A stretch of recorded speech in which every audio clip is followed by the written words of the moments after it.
contar sobre as experiências, mas uma das coisas que tocou muito no meu coração, quando Samuel falou que eu iria pregar hoje, o Senhor falou, o muro que nos separava. Tá aqui, o muro que nos separava. E hoje eu queria falar um pouquinho sobre esse muro. E para falar sobre esse muro, eu peço, irmãos, que abram suas Bíblias em Gênesis capítulo 1, versículo 26. O que nos separa do amor de Deus? O que nos separava do amor de Deus? O que é esse muro que estava diante de nós e Deus? Hoje eu vou te explicar um pouquinho sobre esse muro. E também vou te explicar a obra de salvação de Jesus. Em Gênesis capítulo 1, versículo 26, Deus cria o homem à sua imagem e à sua semelhança. No versículo 26 diz: então disse Deus, façamos o homem à nossa imagem, conforme a nossa semelhança. Domine ele sobre os peixes do mar, sobre as aves do céu, sobre os grandes animais de toda a terra, e sobre todos os pequenos animais que se movem rente ao chão. Criou Deus o homem à sua imagem, a imagem de Deus o criou, homem e mulher. Os irmãos podem se assentar. Hoje eu vou caminhar em cima da criação, depois eu vou para a obra de esperança de Cristo e depois eu vou para a cruz. Então preciso que os irmãos fiquem bastante atentos, porque hoje a mensagem ela vai ser um pouco difícil de entender se você não prestar atenção. Se você estiver anotando, eu peço a você que vá anotando os versículos e depois você lê em casa. Mas no capítulo 2, versículo 8 de Gênesis, o Senhor ele planta um jardim no Éden. E Éden significa deleite, prazer ou paraíso. Então o Senhor ele planta um jardim no Éden, um lugar de prazer, um lugar de satisfação, um lugar ao qual Deus se relacionava na viração do dia com Adão e Eva todos os dias. Imagina, você está em um lugar onde todos os dias o Deus, o próprio Criador de todo o universo, vem conversar com você. Não sei para vocês, mas para mim isso seria totalmente loucura. Você todos os dias tem um café da tarde com Deus. Você todos os dias, você está lá andando no jardim, daqui a pouco você sente aquele vento diferente, você escuta aqueles passos, você já sabe, é Deus que está chegando. E ontem foi muito engraçado que o Elias dormiu lá em casa, e a gente já estava deitado, aí eu escutei os passos, eu acho que é minha mãe, Elias. É nada, eu falei, eu tô falando, aposta quanto comigo, é minha mãe. E eu reconheci a minha mãe pelos passos. Então imagina Adão reconhecendo Deus pelos seus passos. Ele reconhecendo pelos passos que Deus estava no jardim. O próprio Deus vinha conversar com Adão. O próprio Deus, no lugar de prazer, vinha conversar com o homem. Deus é um Deus que busca relacionamento. Deus é um Deus que busca amizade. Ontem a gente deu aula aqui sobre intercessão. E em toda a nossa aula foi muito boa. Mas o ponto principal da intercessão é ser amigo de Deus. É você ser parceiro de Deus. O Senhor, Ele nos chama para ser amigo. O Senhor, Ele nos chama para um relacionamento. O Senhor, Ele nos chama para realmente você estar todos os dias diante dEle. O primeiro culto que teve no mundo foi no Éden. Pois o homem estava diante de Deus, conversando com o próprio Deus, cuidando daquilo que Deus tinha dado em suas mãos. No capítulo 2 de Gênesis, a palavra nos fala que não chovia naquele tempo, mas vinha um vapor do chão e regava a terra, pois não tinha homem para cuidar do jardim. Não tinha homem para preservar do jardim. Mas então, o homem ele decide buscar prazer próprio. Então o Senhor cria esse lugar de prazer, aonde ele se relacionava com o homem, durante todos os dias, a viração do dia. Mas o homem, ele dá ouvido à serpente. No capítulo 3, do versículo 1 ao versículo 7, a Bíblia nos fala um pouco disso. Ora, a serpente era mais astuto de todos os animais selvagens que o Senhor Deus tinha feito. E ela perguntou à mulher: foi isto que Deus disse, não comam de nenhum fruto das árvores do jardim? Respondeu a mulher à serpente: podemos comer do fruto das árvores do jardim. Mas Deus disse: não comam do fruto da árvore que está no meio do jardim, nem toquem nele, ao contrário, vocês morrerão. Disse a serpente à mulher: certamente não morrerão. Deus sabe que no dia que vocês comerem desse fruto, seus olhos abrirão e vocês, como Deus, serão conhecedores do bem e do mal. Quando a mulher viu que a árvore parecia agradável ao paladar, era atraente aos olhos, e além disso, desejável para dela se obter discernimento, tomou do seu fruto, comeu e o deu ao seu marido, e comeu também. Versículo 7 diz: os olhos dos dois se abriram, e perceberam que estavam nus. Então juntaram folhas de figueira e cobriu-se. Nesse exato momento, eles comem do fruto ao qual Deus tinha falado: não comereis desse fruto. Eles tinham total liberdade de respeitar e escutar aquilo que Deus tinha falado, mas eles também tinham total liberdade de comer do fruto. Mas então, um dia, o homem e a mulher estavam no jardim. A Bíblia não nos fala o que eles estavam fazendo, mas então a serpente chega e fala uma meia verdade para eles. Deus disse para vocês que não devem comer de nenhum fruto das árvores. Deus falou para vocês que vocês não devem usufruir daquilo que Ele deu na mão de vocês. Aí a mulher responde: não, Deus disse que podemos comer, só não podemos comer da única árvore que está no meio do jardim. Então Satanás, que é a antiga serpente, fala: mas se vós comeis, não morrereis. É mentira de Deus. Vocês conseguem buscar prazer em outro lugar. Vocês conseguem buscar prazer sendo igual a Deus. O mesmo pecado que o diabo caiu do céu foi o mesmo pecado que ele implantou no coração do homem. Você pode ser igual a Deus, conhecendo o bem e o mal. Você pode ser igual a Deus. Você pode buscar o prazer em outras coisas.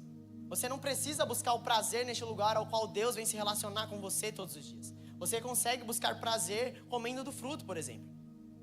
E aqui a gente não está falando somente sobre um fruto. Aqui a gente está falando realmente sobre quebrar um relacionamento. O Senhor, Ele tinha um relacionamento com o homem. O Senhor, Ele tinha uma aliança com o homem. Mas Ele decide quebrar essa aliança, porque buscar o seu prazer próprio era mais importante. Ser igual a Deus, para Ele, era mais importante. No versículo 8, o homem foge da presença de Deus.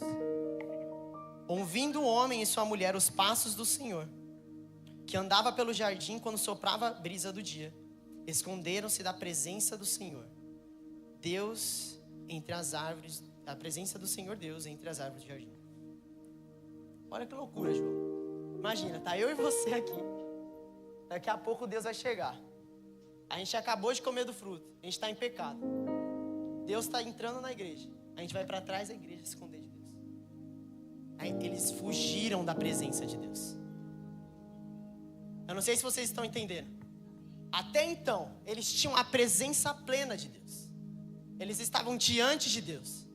Mas eles decidiram se esconder da presença. Eles decidiram realmente se esconder do Senhor. E olha que burrice, como você se esconde do cara que sabe de todas as coisas? É impossível.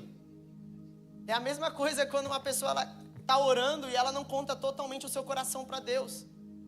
Se Deus sabe de todas as coisas, abre o verbo, fala com o Senhor tudo que você precisa. Mas no versículo 9, Deus ele pergunta para Adão e pergunta para Eva: aonde estás, Adão? Adão, aonde você está? Adão, ele começa, eu imagino Deus no jardim gritando: Adão, Adão. E ecoando aquela voz pelo jardim, ele sabia onde Adão estava. Mas na verdade essa pergunta não era sobre a sua posição geográfica. Na verdade essa pergunta era sobre a sua posição espiritual. A posição geográfica, Deus sabia onde estava Adão. Mas a sua posição espiritual não estava mais diante de Deus. Pois ele havia se fugido da presença. Ele havia fugido daquilo que ele foi criado para estar. Eu e você, nós fomos criados para estar diante de Deus. Lá em Eclesiastes, a palavra nos fala que o homem foi criado, mas Deus colocou no seu coração o desejo pela eternidade. No seu coração tem um buraco. E esse buraco só é preenchido por Deus. E é muito interessante que tem uma música das crianças que fala que Deus é um Deus grandão, mas Ele cabe no seu coração. E isso é muito interessante. Porque como que um Deus, criador dos céus e da terra, se relaciona com um homem que é tão pecador? Como que um Deus, criador de todas as coisas, Ele se curva para ouvir a voz dos seus pequeninos? Como que um Deus, que sabe de tudo, ele se abaixa para ouvir a sua oração. Isso é magnífico, isso é extraordinário. O homem havia atraído a confiança de Deus, comendo do fruto proibido. Então o pecado entra no mundo. E através desse pecado, o muro é levantado entre Deus e o homem. Esse é o muro que nos separava. O pecado. O pecado é o que nos separava de Deus. O pecado foi esse muro que foi levantado. Agora o homem, ele não consegue ter relacionamento com Deus. Pois agora tem um muro entre Deus e o homem. Mas no versículo 15, Deus ele já aponta para a cruz.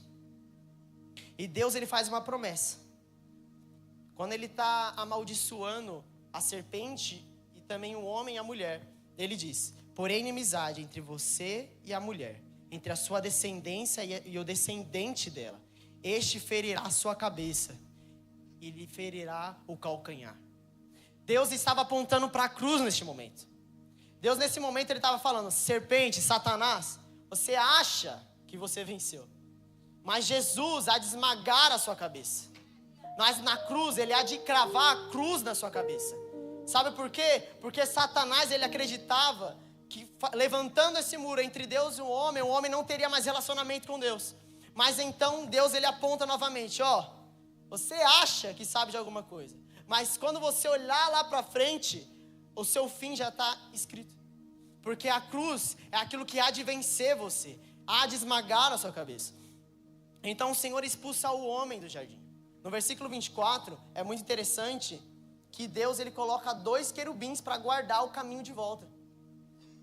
No versículo 24, depois de expulsar o homem, colocou ao leste do jardim do Éden querubins e uma espada flamejante que se movia, guardando o caminho para a árvore da vida.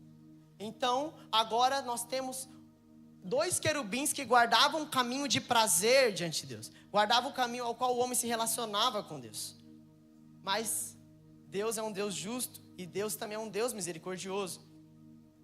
Mas o Senhor ele nos aponta mais uma vez para uma esperança. Não está tudo acabado. Satanás na cabeça dele achou que estava acabado. Mas em toda a Bíblia, quando você pega para estudar cristologia, você começa a ver que em toda a Bíblia aponta para Cristo. Em toda a Bíblia aponta para Cristo. É isso todas as vezes Deus lembrando o diabo. Ele vai esmagar a sua cabeça na cruz. Ele há de vencer você na cruz. Em Romanos capítulo 8, capítulo 16, nos fala que no futuro a igreja há de esmagar Satanás debaixo dos vossos pés. Esse é o versículo que eu mais amo da Bíblia. Por quê? Porque em breve o Deus de paz esmagará Satanás embaixo dos pés da igreja. Então ainda nós iremos esmagar completamente a cabeça de Satanás, sendo vitoriosos com Cristo. Amém? Em Isaías capítulo 53, versículo 4 ao 6, nos fala um pouco dessa esperança. E certamente Ele tomou sobre si as nossas enfermidades, e sobre si levou as nossas doenças. Contudo, nós o consideramos castigados por Deus, atingido e afligido. Mas Ele foi transpassado por causa das nossas transgressões. Foi esmagado por conta das nossas iniquidades. O castigo que nos traz a paz estava sobre Ele. E pelas suas pisaduras nós fomos curados, nós fomos sarados. Todos nós, como ovelhas, nos desviamos. Cada um de nós se voltou para o seu próprio caminho. E o Senhor fez cair sobre Ele toda iniquidade. No grego, toda é toda. No hebraico, toda é toda. Sabe por quê? Porque isso significa que toda iniquidade que havia entre Deus e o homem estava apontando de novo para a cruz. Estava apontando de novo para Cristo. E o castigo que estava sobre nós, agora está sobre Ele. E pelas pisaduras de Jesus, nós fomos sarados. E nós buscamos o nosso próprio caminho como ovelhas desgarradas. Mas agora o caminho de volta estava em Cristo. O caminho de volta estava no Senhor Jesus. O Senhor foi transpassado pelas nossas iniquidades. O castigo que era para ser para mim, o castigo que era para ser para você, agora estava de volta, mas não em nós, mas em Jesus na cruz. Quando Jesus vem à terra, Ele não vem para salvar nós somente do pecado, mas Ele vem para salvar nós da ira de Deus.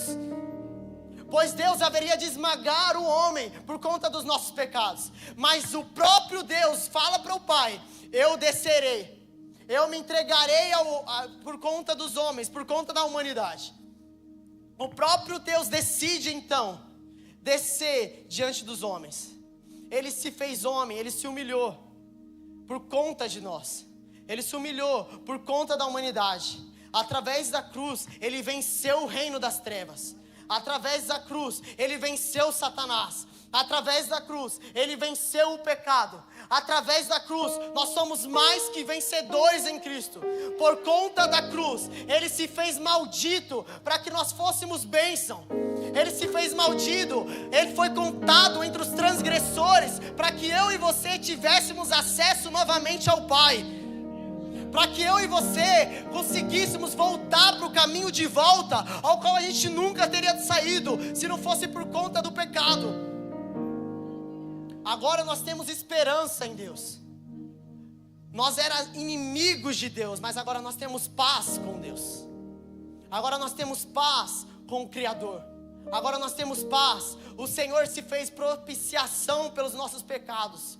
Ele entrou no Santo dos Santos, e Ele, sendo o próprio sacrifício, o sumo sacerdote real, Ele sacrificou-se por mim e por você. Em João capítulo 19, versículo 28 ao 30. João é um dos livros que eu mais amo da Bíblia, porque ele conta de uma visão, na minha opinião, profundamente de quem era Jesus. Capítulo 19, capítulo 19, versículo 28. Jesus, ele já está na cruz. Jesus, ele já tinha sofrido, ele já tinha apanhado, já tinha cuspido no seu rosto, ele já tinha recebido a chicotada nas costas. Ele pegou a cruz, foi até o Gólgota, e durante o caminho do Gólgota, eu fico tentando imaginar aquilo que o Senhor estava pensando. E eu não sei você, mas se você já assistiu Paixão de Cristo, você começa a ver aquela dor que Cristo está sofrendo, você começa a realmente sentir a dor de Cristo. E é algo muito chocante, porque Ele era Deus. Ele não era Deus, Ele é Deus. E Ele se fez 100% homem. Ele fez 100% homem, e mesmo assim era 100% Deus. Mas Ele se esvaziou totalmente de si. Por quê? Porque se tivesse 1% da sua divindade, Ele não morreria na cruz. Então, todas as dores que eu e você sente, quando você bate, por exemplo, o dedinho na quina, Cristo também sentiu. Então, Ele teve que aprender a andar novamente. Ele teve que aprender a escovar os dentes. Ele teve que aprender a comer, certo? Você tem noção que Deus foi amamentado por uma mulher? O Deus, Criador de todas as coisas. Você tem noção que Deus, Ele teve que aprender a andar de novo? Jesus, a gente gosta de viajar um pouco, eu, Elias e o Samuel, a gente estava, tem até um vídeo sobre isso, depois eu mando para os irmãos no grupo da igreja. Tava eu, Samuel e o Elias conversando. Cara, Deus escovava os dentes, mano. Você tem noção disso? Você tem noção que Deus, Ele era carpinteiro? Ele estava fazendo mesa. Deus estava fazendo cadeira. Deus que criou o universo estava fazendo cadeira. Que humilhação. Que humilhação. Isso é humilhante. Ele tinha a velocidade dos anjos para caminhar para onde ele quisesse. Agora ele tem 2 pernas, ao qual ele não conseguia nem correr muito rápido. Agora ele estava incapaz de fazer muitas das coisas. Tudo isso por mim e por você. Mas então agora Jesus está na cruz. E mais tarde na cruz, Ele estava já totalmente cansado. Ele já tinha apanhado, já tinha sido humilhado, estava nu. Ele não estava de roupa. Quando você vê a imagem lá de Cristo na cruz, Ele não tinha nada cobrindo. Ele estava nu. Imagina a pressão psicológica. Imagina o sofrimento de Cristo. As dores de Cristo. No versículo 28, nos fala: mais tarde, sabendo que tudo estava concluído, para que a Escritura se cumprisse, Jesus disse: tenho sede. estava ali uma vasilha cheia de vinagre. Então embebedaram uma esponja nela. Colocaram a esponja na ponta de um canino de sopo e o ergueram até os lábios de Jesus. Tendo-o provado, Jesus disse... bem, eu me perdi aqui. Tendo provado, Jesus disse, está consumado. Com isso, curvou a cabeça e entregou o seu espírito. Está consumado. Está consumado. Quando eu li isso a primeira vez na Bíblia, eu reli muitas vezes. Porque ele disse, está consumado. Toda a dívida que tinha entre você e Deus foi selada na cruz. Toda a dívida que tinha entre você e Deus agora foi paga na cruz. A gente não tem mais dívida com Deus. Agora o muro que nos separava foi totalmente quebrado. Agora o muro que nos separava, o Senhor, Ele pega e derruba esse muro. O véu que nos separava foi rasgado. O caminho de volta ao jardim foi restaurado. O Senhor Jesus ressuscita como jardineiro para nos relembrar que no jardim a gente tem um caminho de volta. No jardim a gente tem um caminho de volta. Jesus, Ele ressuscita como jardineiro. Não sei se você tem noção, mas no capítulo 20, no versículo 15 e 16, quando Maria, ela vai diante do sepulcro, ela vê um jardineiro. E ela fala, onde está o meu Senhor, que não está aqui? E Maria responde, Ele não está mais entre os mortos, Ele ressuscitou. Jesus responde para Maria, Ele não está mais entre os mortos, Ele ressuscitou. Eu imagino nessa hora Maria se ajoelhando e falando, Rabi, mestre, nós achávamos que você não iria voltar mais. A gente passou a sexta, a gente passou o sábado do silêncio e nada, mas no domingo Ele ressuscita. Isso é motivo de alegria. Satanás foi esmagado, Cristo ressuscitou, Ele vive. O véu foi rasgado, o caminho de volta para o Éden foi restaurado. O caminho de volta para o prazer em Deus foi restaurado. O Adão perfeito foi entregue na cruz. Agora eu e você não tem mais dívida com Deus. Agora eu e você não tem mais dívida com o Eterno. Pois agora Jesus se entregou por nós. Agora Jesus se entregou pela humanidade. Em Isaías 59, versículo 2, somente para frisar isso. Mas as vossas maldades fazem separação entre vós e vosso Deus. E os vossos pecados esconderam o rosto de Deus de vós. Peço aos irmãos que se levantem nesse momento.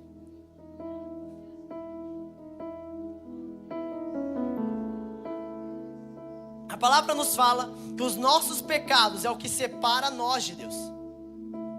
Mas Cristo já pagou a dívida. Cristo já se entregou por mim e por você. E nesse momento, eu queria orar por vocês, trazendo a consciência